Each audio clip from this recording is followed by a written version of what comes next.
I was about 17, I guess, 17 years old. I'd been out that night at town.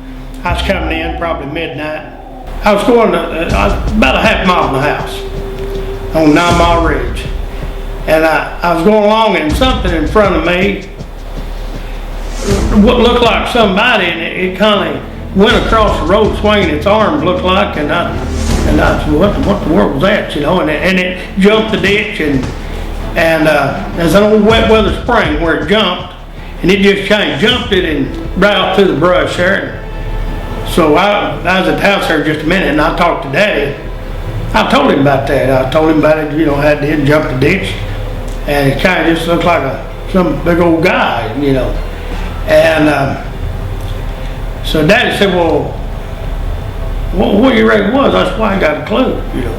He said, well, let's get the dogs and go out there and see if they'll trail it. So we loaded up three coon dogs, Joe and Dusty and Lightning. I remember well, raised them. And we took them out there, and we turned them loose right there, and they just boy, man, they hit right there and took off right through them tracks. And we was shining a lot of them dogs was running, and we look at those tracks, and they had fell in the mud, you know, fell in, but they were still probably 12 to 15 inches of track left in it, you know. It's a pretty good sized track, even though the mud kind of fell in. And them dogs, they just whoop out through there, and they went about 150 yards out there, and they baited. Daddy said, well, they baited that darn thing, whatever it is. So we struck we had to use them old carbide lights, so we struck one back up. After we looked at them tracks, we pulled them out, figured them on a big race. Well, we struck up them carbide lights and jumped the ditch.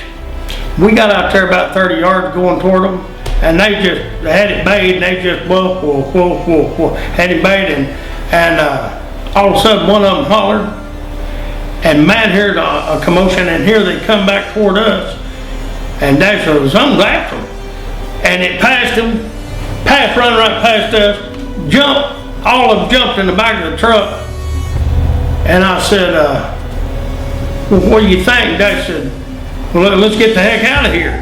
So we jumped in the truck and took off back to the house. Now, this is a long story. A lot of people heard all kinds of stories. But anything that run off a pack of hounds, like that did, and peeled one of them up a little bit, and they went and jumped in the back of the truck. I've seen coyotes and wolves running back, but I've never seen anything running back any faster and any worse than that. I don't have a lot more of this story to tell you. Just what do you think it was?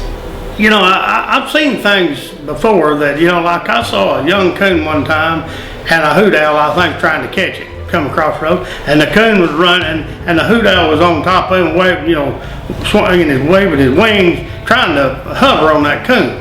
Well, it could have kind of looked like someone running across the road or something if you hadn't knew what you was looking at. And, you know, seeing some things, shadows and stuff, you could think looked like someone or something. But even if it was, even if you'd have seen something and it, you know, just made you think that's what made the tracks and what whipped all them coon dogs. Coon dogs ain't scared of anything, not the ones I was around. You can't scare a coon dog hardly. And so, you know, like I said, it's I mean, you tell me. What do you think it was? Daddy told me not to tell anybody, and I didn't but one person. And I told Pete Sullivan, he like laughed me out of the country, so I didn't tell this story 30, 40 years, really. But anyway, you know, you got any suggestions, you can call me and ask me, or tell me what you think, but I ain't got a clue.